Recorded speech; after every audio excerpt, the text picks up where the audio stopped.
Anda bisa saja mengatakan saya Habib, tapi saya begini-begini, silahkan. Tapi jangan sekali-kali Anda mengatakan hal-hal yang sifatnya membahayakan terhadap akidah umat. Dan ini harus kita sampaikan kepada publik. Kenapa? Karena Anda sudah mempunyai pernyataan-pernyataan yang sudah di-share di sekian banyak atau ratusan ribu orang sudah menerima apa yang Anda sampaikan. Dan ini adalah racun yang berbahaya bagi agama, bagi syariah, dan anak muda kita, generasi muslim Indonesia. Jadi ibu itu ya Tuhan Anda. Kok Anda nggak boleh sungkem? Anda sujud sama Tuhan, kalau nggak sujud sama ibu, nggak sah. Rasulullah SAW telah menyampaikan, menyuruh Anda, Habib Kribo, untuk membaca La ilaha illallah wahdahu la syarikalah, lahul mulku wa lahul hamdu yuhyi wa yumiit wa huwa ala kulli syai'in qadir. 10 kali setelah sholat. Setelah sholat rawatib Anda baca itu supaya selamat, supaya tidak berbicara serampangan semacam itu dan membahayakan terhadap akidah. La ilaha illallah, tidak ada Tuhan kecuali Allah. Wahdahu, satu-satunya Allah. La syarikalah, tidak ada sekutu bagi Allah. Entah itu Tuhan ibu, lalu apa bedanya Anda dengan Nasrani? Maka dari itu saya himbau Habib Kribo, saat ini juga Anda bersyahadat dan Anda masuk Islam kembali. Rawinya siapa? Saya sampaikan. Saya mohon izin, saya keluar sekarang juga.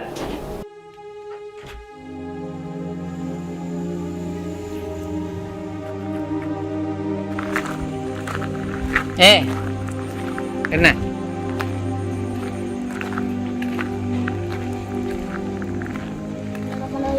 جاء رجل إلى النبي صلى الله عليه وسلم أنا أخبر باسم sahabati qala ummuka qala tamaman qala ummuka qala tamaman qala abuka, dan diriwayatkan oleh Imam Bukhari. Anda dengar, anak usia 6 tahun, 7 tahun, 8 tahun bisa menyampaikan hadisnya dengan baik, tapi Anda menyampaikannya dengan cara serampangan itu pun salah dan fatal. Anda mengartikannya juga fatal, Anda menafsirkannya juga fatal, bahkan mengeluarkan diri Anda daripada Islam yang kita cintai bersama. Astagfirullah. Di dalam video yang saya sampaikan cuplikan berikut ini, lalu saya akan menutup pernyataan kami bahwasanya Anda selain tidak punya ilmu secara agama, Anda tidak punya ilmu secara kaidah, Anda tidak punya ilmu secara sejarah.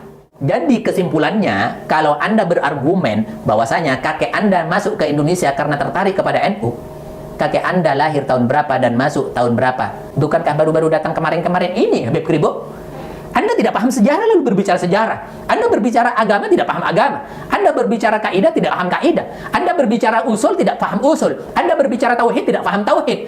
Lalu wala taqfu ma laysa laka bihi 'ilm. Inna as-sam'a wal basara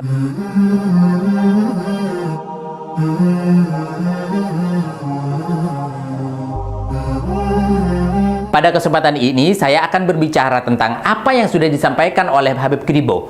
Habib Kribo, beliau adalah salah satu bagian daripada orang-orang yang kontroversi hari ini, dan ini sangat merugikan. Kenapa saya katakan begitu? Dan ini mengenai terhadap adanya akidah dan syariah Islam. Dan tidak lepas dari itu semuanya, maka Habib Kribo saya kategorikan sebagai orang yang sudah kurang lebihnya 11-12 dengan kemurtadan. Dan ini termasuk bagian daripada mengajak untuk syirik kepada Allah Subhanahu wa taala. Baik, saya akan sampaikan dengan jelas dan lugas dalam kesempatan ini.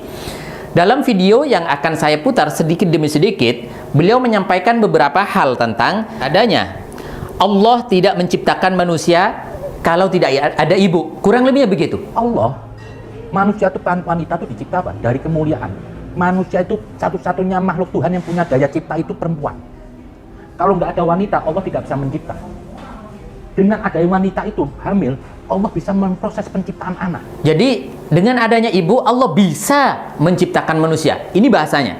Jadi sekali lagi kita sampaikan, hati-hati dengan apa yang sudah disampaikan oleh orang-orang yang tidak berilmu. Wala takfu ma laysa laka bihi 'ilm. Ini ada nasihat dari Al-Quran, dari siapapun yang tidak punya ilmunya lalu berbicara, apalagi tentang ketuhanan, tentang akidah, tentang syariah dan sunnah, di mana ini akan menjadi satu bumerang terhadap adanya umat Islam di mana kita berada. Salah satunya, saya akan menyampaikan bahwasanya apa yang sudah dilakukan oleh Allah Subhanahu wa taala itu atas dasar kemampuan. Wallahu ala kulli syai'in qadir. Mampu melaksanakan apa saja, dan Allah melaksanakan tidak ada unsur kebutuhan apapun saja, tidak ada. Maka dari itu saya sampaikan kepada Anda, Habib Kribo, tolong koreksi kembali ungkapan-ungkapan Anda dan jangan berani-berani menyampaikan persoalan ketuhanan ketika Anda tidak punya ilmunya. Maaf sekali lagi, Anda betul membawa nama Habib. Jujur aja, saya ini Habib.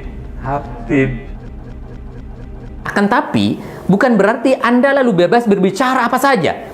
Anda bukan orang yang mempunyai otoritas di dalam persoalan syariah dan sunnah. Tidak. Anda bisa saja mengatakan, saya Habib, tapi saya begini-begini. Silahkan. Tapi jangan sekali-kali Anda mengatakan hal-hal yang sifatnya membahayakan terhadap akidah umat. Dan ini harus kita sampaikan kepada publik. Kenapa? Karena Anda sudah mempunyai pernyataan-pernyataan yang sudah di-share di sekian banyak atau ratusan ribu orang sudah menerima apa yang Anda sampaikan. Dan ini adalah racun yang berbahaya bagi agama, bagi syariah, dan anak muda kita, generasi muslim Indonesia. Maka saya sampaikan sekali lagi, Allah Subhanahu wa Ta'ala tidak seperti apa yang Anda sampaikan.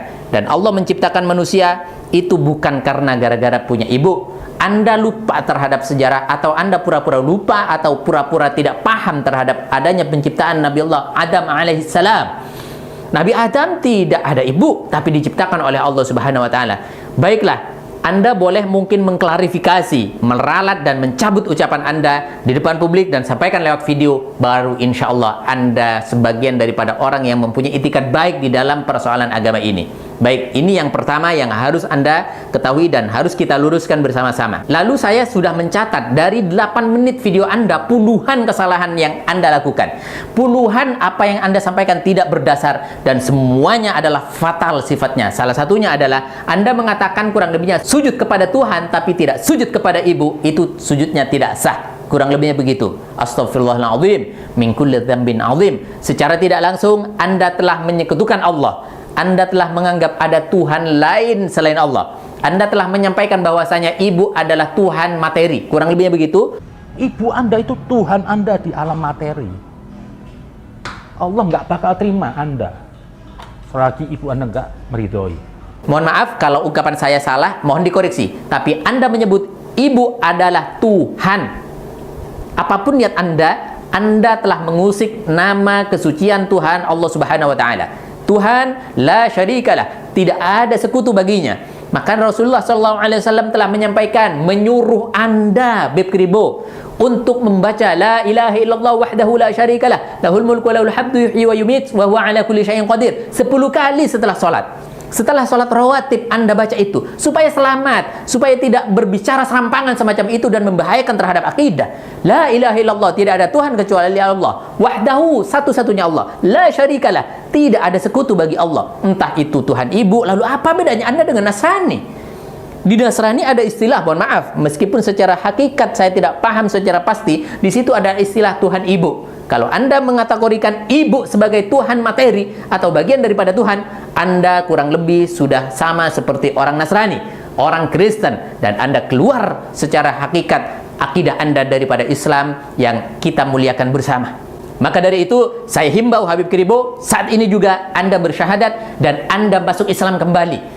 Kalau saya sampaikan demikian, Anda mengatakan saya orang takfiri, saya punya dalil, saya punya dasar. Kasura fi hadzal zaman, banyak di zaman ini orang yang tasahul fil kalam sampai mereka tidak sadar bahwa dirinya sudah mengeluarkan dirinya daripada keislaman. Seperti Anda katakan bagaimana ibu adalah bagian daripada Tuhan, kemudian Anda mengatakan sujud kepada Tuhan, tidak sujud kepada ibu, itu tidak sah. Artinya sudah meninggikan derajat ibu sebagai kurang lebihnya Tuhan. Entah apapun alasan Anda, tapi orang awam akan menangkap semacam itu. Dan saya dalam kesempatan ini mewajibkan diri saya untuk menyampaikan supaya umat selamat akidahnya tidak tergelincir, terpengaruh dengan ocehan atau ungkapan yang Anda sampaikan dan tidak ada dasarnya semacam itu. Innalillahi wa inna ilaihi raji'un. Kemudian saya tidak melarang Anda menyitir hadis-hadis yang disampaikan oleh baginda Nabi SAW bagaimana memuliakan ibu. Bagaimana Anda menyampaikan hadis meskipun Anda tidak pernah menyampaikan hadisnya, tidak pernah menyampaikan lafziyahnya, tapi Anda langsung mengambil satu kesimpulan. Kata Anda menyampaikan bahwasanya siapa yang Anda cintai? Nabi ditanya, siapa yang dicintai? Ibumu, ibumu. Enggak begitu. Astaghfirullahaladzim. Mari kita ngaji bersama-sama, kita buka kitabnya kalau memang Anda punya kitab. Kalau memang Anda punya guru, tanya kepada guru Anda, lalu baru berbicara, silahkan Beb Kribo. Saya sampaikan demikian, saya bisa mempertanggungjawabkan hari ini dan saya bisa mendidik anak-anak kami, santri-santri kami untuk faham hadis-hadis dan bagaimana faham terhadap Al-Quran, tafsir, dan tidak ada yang istilahnya multi tafsir yang keluar dari pribadinya, tidak. Saya akan pertanggungjawabkan. Baik, saya hari ini minta izin, saya akan keluar, saya akan bertanya kepada anak-anak saya, anak SD bisa menghafal hadis itu dan bisa mempertanggungjawabkan hadis tersebut, bahwasanya apa yang Anda sampaikan tentang pertanyaan sahabat kepada Nabi tentang siapa yang kamu cintai, bukan begitu. Anak saya sudah bisa menyampaikan hadisnya dengan lengkap, artinya dengan lengkap, rawinya siapa, saya sampaikan. Saya mohon izin, saya keluar sekarang juga.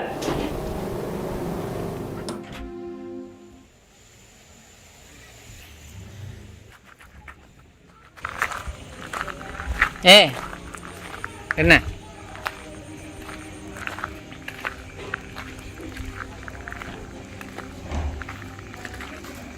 Sebut hadis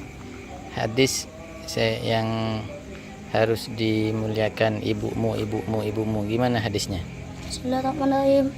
Ya rajulun ilan Nabi sallallahu alaihi wasallam man aku bisni sahabati. Qala ummuka qala tamaman qala ummuka qala tamaman qala abuka. Dan diriwayatkan oleh Imam Bukhari. Sekarang saya bertanya, ya Rasulullah, kamu mengerti tentang satu ibumu? Tanya pula itu, ya Rasulullah. Jawab kemudian ibumu. Pula itu jawab pula, ya Rasulullah, yalah kemudian bapakmu. Masih lain?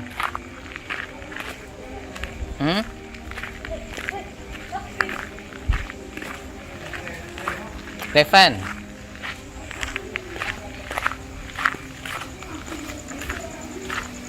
Mbak, sini. Sini.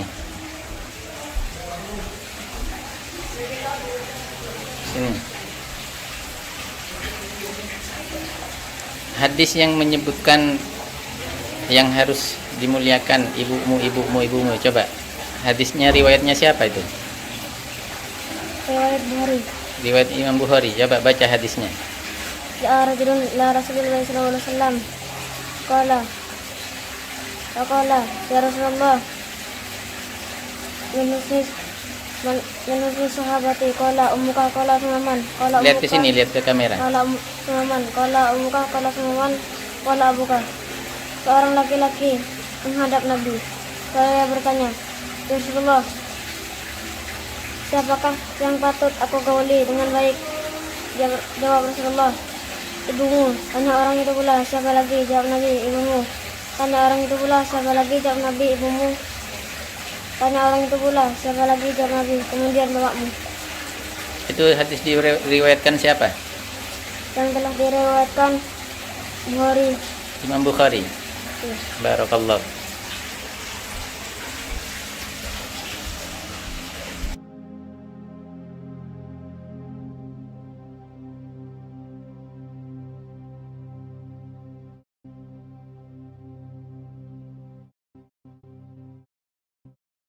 Anda dengar, anak usia 6 tahun, 7 tahun, 8 tahun bisa menyampaikan hadisnya dengan baik.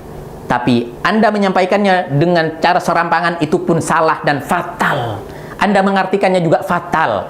Anda menafsirkannya juga fatal. Bahkan mengeluarkan diri Anda daripada Islam yang kita cintai bersama. Astaghfirullah, asyhadu an la ilaha illallah, wa asyhadu anna Muhammadar Rasulullah. Astaghfirullah. Baiklah, saya akan beranjak kepada poin berikutnya. Di antaranya, Anda mengatakan tidak beriman seseorang kalau tidak mencintai orang, katanya. Agama itu diturunkan untuk saling mengasihi. Mau hadis Nabi apa? Tidak beriman seseorang sebelum menyintai orang. Orang di sini, bukan musim. Orang di sini, bukan musim. Jadi orang secara menyeluruh, seperti menyintai dirinya sendiri. Kok Anda nggak boleh dengan non-muslim? Anda tuh Islam Anda juga belum tentu diterima. Islam Anda cuma merek. Baik, Anda tidak menyebutkan hadisnya, tapi kalau boleh mungkin yang Anda maksud adalah hadis la yu'minu ahadukum hatta yuhibba li akhihi ma yuhibbu li nafsihi. Tidak beriman seseorang, tidak sempurna iman seseorang ketika dia tidak mampu, tidak bisa mencintai saudaranya sesama muslim, ya. Anda katakan orang, tidak harus muslim. Ini sesama muslim. Akhihi, sesama muslim fil Islam. Saya pertanggungjawabkan bahwa ulama sepakat bahwasanya ini adalah min qawaidil Islam. Hadis ini adalah bagian dari kaidah-kaidah keislaman. Wal maqsudu minhu talabul musawati allati biha tahsulul mahabbatu tadumul ulfatu bainan nas wa tantazimu ahwaluhum. Ini adalah bagian daripada kaidah-kaidah Islam. Maksudnya apa? Kata para ulama, yaitu tolabul musawat, supaya kita ada kesamaan sesama manusia, kesamaan sesama saudara, sesama Islamnya. di mana dengan itu semuanya rasa yang ditumbuhkan perasaan cinta, saling menghormati dan menghargai kepada sesaudaranya, sesama muslimnya, yaitu tahsulul mahabbatu, di mana rasa cinta akan tumbuh dengan semakin sempurna. Kemudian watadumul ulfatu, kasih sayang akan lahir di situ. Bainan nas, di antara manusia, sesama saudaranya. Watantazimu ahwaluhum, dan juga masyarakatnya, keberadaannya semakin tertata dengan baik dan rapi, berakhlakul karimah. Ini bagian daripada kaidah Islam, dan ini arti yang Anda sebutkan hadis tersebut. Kalau Anda bermaksud hadis la yu'minu ahadukum hatta yuhibba li akhihi ma yuhibbu li nafsihi, maka kita sampaikan la yu'minu tersebut bukan tidak iman. Anda mengatakan tidak iman kalau kita tidak cinta kepada orang, tidak iman. Innalillahi, padahal kriteria iman, al-imanu billah, iman billahi wa malaikatihi wa kutubihi wa rusulihi wal yaumil akhir, dan qadar. Inilah yang dimaksud iman. Tidak harus mencintai orang lalu dianggap kalau misalkan tidak cinta kepada orang lain, ini tidak beriman. Itu fatal dan ini tidak berdasar. Ini adalah pemahaman-pemahaman yang tersesat dan melenceng daripada ajaran Islam. Saya sampaikan di sini, Imam Nawawi menyampaikan bahwasanya la yu'minu ahadukum tersebut la nafi, tapi la nafi yang dimaksud di sini adalah lil kamalut tamam, untuk kesempurnaan. Bukan kalau misalkan la nafi secara mutlak tidak beriman, benar. Tapi maksud daripada la yu'minu ahadukum tidak sempurna imannya, tidak baik, artinya tidak sebagus itu imannya ketika kita tidak bisa mencintai orang lain. Walaisa nafyan li aslil iman. Ini kata para ulama, bukan maksudnya menafikan sehingga ketika tidak cinta orang lain lalu tidak beriman kepada Allah Subhanahu wa taala. Astagfirullah. Ini adalah upaya kami untuk menyadarkan Anda bahwasanya Anda sudah menyampaikan hal yang tidak ada ilmunya. Anda menyampaikan hal yang tidak ada dasarnya, Habib Kribo. Maka dari itu, saya sampaikan sekali lagi, Anda bersyahadat. Anda bersyahadat. Anda bersyahadat. Jangan sampai Anda membiarkan itu semuanya, kekufuran, kemurtadan, itu meliputi kehidupan Anda dari pembicaraan Anda yang tidak ada punya dasarnya. Saya akan sempurnakan bahwasanya hadis ini, maksud daripada hadis la yu'minu ahadukum hatta yuhibba li akhihi ma yuhibbu li nafsihi, ini berkorelasi kepada ayat wa'tasimu bihablillahi jami'a wa la tafarraqu, supaya semuanya tidak bercerai-berai sesama saudaranya fil Islam. Ini kata Imam Nawawi, ay la yakmilu imanu ahadikum hatta yuhibba li akhihi fil Islam. Sekali lagi, fil Islam. Anda katakan orang. Anda mengajak kami untuk mencintai orang kafir. Anda mengajak orang-orang Islam untuk keluar daripada Islamnya dengan cara barbar seperti itu. Kita punya aturan. Kita boleh mencintai orang kafir, mencintai mereka di luar Islam, tapi sesama manusia itu ada batasnya. Tidak harus barbar lalu menjadi salah satu kategori, menjadi salah satu acuan daripada keimanan. Kalau kita tidak cinta kepada orang kafir, kita tidak dianggap iman. Dari mana Anda dapat ilmu seperti itu? Belajar kepada siapa? Kemudian, saya mungkin tidak bisa menanggapi semua apa yang Anda sampaikan, tapi saya ambil yang poin-poin saja. Anda telah menyampaikan 8, 9, 10 kesalahan di dalam 8 menit Anda berbicara. Di dalam video yang saya sampaikan cuplikan berikut ini. Lalu saya akan menutup pernyataan kami bahwasanya Anda selain tidak punya ilmu secara agama, Anda tidak punya ilmu secara kaidah, Anda tidak punya ilmu secara sejarah. Anda mengatakan bahwasanya pemegang sertifikat di Indonesia hanya NU.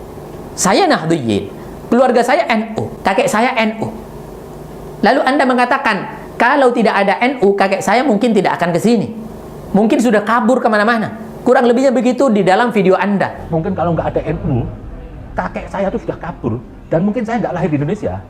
Lalu saya katakan sekarang, kakek Anda masuk ke Indonesia tahun berapa? NU baru lahir pada tahun 1926. 31 Januari dideklarasikan atau dilahirkan di Surabaya. 1926. Kakek Anda masuk Indonesia tahun berapa? Islam sudah ada jauh-jauh sebelum NU. Islam jauh-jauh sebelum Nahdlatul Ulama didirikan sudah ada ratusan tahun, berabad-abad. Lalu kalau Anda mengatakan bahwasanya kakek saya tertarik kepada NU, kalau tidak ada NU di Indonesia, tidak akan ke Indonesia. Kakek Anda lahir tahun berapa dan masuk ke Indonesia tahun berapa? Kakek saya ada di Indonesia, kakek saya masuk ke Tanah Jawa itu pada tahun 1443 Masehi dan menetap di Tuban. Itu salah satu kakek saya. 1443 Masehi. 1443 Masehi. Lalu setelah kakek saya masuk ke Tuban, baru NU lahir setelah 483 tahun berikutnya. NU lahir setelah hampir 5 abad setelah kakek saya masuk ke Tuban. Kakek Anda masuk ke Indonesia tahun berapa? Astagfirullah. Baik, nggak usah jauh-jauh ke sana. NU itu dilahirkan di Indonesia pada tahun 1926, dan di sana ada Kiai Hasyim Asy'ari. Di sana ada Kiai Wahab Hasbullah dan para pendiri-pendiri NU semuanya. Salah satunya adalah keturunan cucu-cucu Pondok Pesantren Sidogiri. Tidak usah jauh-jauh kepada masuknya kakek saya ke Tuban pada tahun 1443 Masehi, tapi cukup dari lahirnya Sidogiri. Sidogiri lahir pada tahun 1718. Artinya apa? Baru setelah 208 tahun berikutnya NU baru lahir. Kiai Hasyim Asy'ari berguru kepada Kiai Khalil Bangkalan. Kiai Khalil Bangkalan itu pernah ngaji dan menyantri ke Sidogiri. Sidogiri sudah 3 abad sampai sekarang. Jadi kesimpulannya, kalau Anda berargumen bahwasanya kakek Anda masuk ke Indonesia karena tertarik kepada NU, kakek Anda lahir tahun berapa dan masuk tahun berapa? Bukankah baru-baru datang kemarin-kemarin ini, Habib Kribo? Anda tidak paham sejarah lalu berbicara sejarah. Anda berbicara agama tidak paham agama. Anda berbicara kaidah tidak paham kaidah. Anda berbicara usul tidak paham usul. Anda berbicara tauhid tidak paham tauhid. Lalu wala taqfu ma laysa laka bihi ilm. Innas sam'a wal basara wal fuada, semuanya itu dipertanggungjawabkan di hadapan Allah Subhanahu wa taala. Maka dari itu kita sampaikan kepada semuanya, jangan mengambil mentah-mentah apapun yang sudah disebar oleh Habib Kribo ini. Jangan. Ini sangat berbahaya. Kita sudah buktikan kedangkalan dan juga kekosongan daripada ilmu yang beliau miliki. Saya tidak mau berbicara pongah-pongahan, enggak. Tapi ini yang memanggil semuanya adalah rasa prihatin kami karena Anda sudah mengacau akidah Islam yang ada di Indonesia, yang ada di sekitar kita, di generasi muda kita, yang diterima oleh awam-awam kita. Maka dari itu, saya sampaikan kepada Habib Kribo, bertaubatlah dan bersyahadat kepada Allah Subhanahu wa taala bahwa Anda telah tergelincir menyampaikan ketuhanan dan mengeluarkan Anda daripada keislaman. Mohon dimaklumi dan mohon difahami dan mohon keep calm, tetap damai, tetap bijaksana di dalam menyikapi apapun saja. Bagi Anda semuanya, jangan mengambil mentah-mentah apa yang disampaikan oleh Habib Kribo ini, karena tidak pernah menyampaikan dalil dan dasar itu fatal, bahkan mengeluarkan kita daripada keislaman. Na'udzubillah, summa na'udzubillah, dan banyak hal yang masih kita sampaikan, harus kita komentari, harus kita luruskan. Tapi dalam kesempatan ini saya cukupkan di sini saja. Semoga Anda diselamatkan akidahnya, kita semua dijaga di barisan Rasulullah SAW, di dalam barisan habaib-habaib yang berilmu. Ya, sekali lagi, habaib-habaib yang berilmu, yang mengarahkan kita kepada agama yang lurus, yaitu Islam yang diridhoi oleh Allah Subhanahu wa taala, yang diperjuangkan, yang disebarkan oleh Rasulullah SAW, yang diwariskan oleh beliau kepada para ulama-ulamanya. Demikian, semoga bermanfaat dan semoga ini bisa menjadi perhatian kepada Habib Kribo dan segera bersyahadat. Assalamualaikum warahmatullahi wabarakatuh. Kami mengajak Anda untuk ikut serta membebaskan tanah wakaf, pembangunan dan program kaderisasi pemimpin muslim yang kuat memegang syariat dan sunnah. Yakinlah bahwa janji balasan Allah tidak terkira dalam perhitungan manusia. Salah satu janji Allah dalam Al-Quran, وَمَا أَنْفَقْتُم مِّن شَيْءٍ فَهُوَ يُخْلِفُهُ وَهُوَ خَيْرُ الرَّازِقِينَ. Dan apa saja yang kamu infakkan, Allah akan menggantinya, dan dialah pemberi rezeki yang terbaik. Rasulullah juga menyerukan dengan sabdanya, "Anfiq ya Bilal, wala takhsha min dzil arsy iqlala." Berinfaklah wahai Bilal, jangan takut dipersedikit hartamu oleh zat yang memiliki arasy. Pondok Pesantren Syariah Al-Jalil, program tahfidz hadis Al-Quran, penanaman akidah yang kuat dalam rangka kaderisasi pemimpin muslim yang siap terjun di tengah masyarakat, membentengi akidah mereka, serta membela agama dan syariat, menjaga sunnah nabawiyah. Kami tidak melihat nominal berapapun yang Anda tanam, tapi niat mulia Anda lah, baik yang diniatkan untuk diri Anda, terutama untuk orang tua Anda yang mungkin sudah rindu menanti sedekah jariah Anda. Hormat kami untuk Anda semuanya. Kami kan terus bersamamu, untukmu Mahat Al-Jalil tercinta. Kami penuhi panggilanmu, untukmu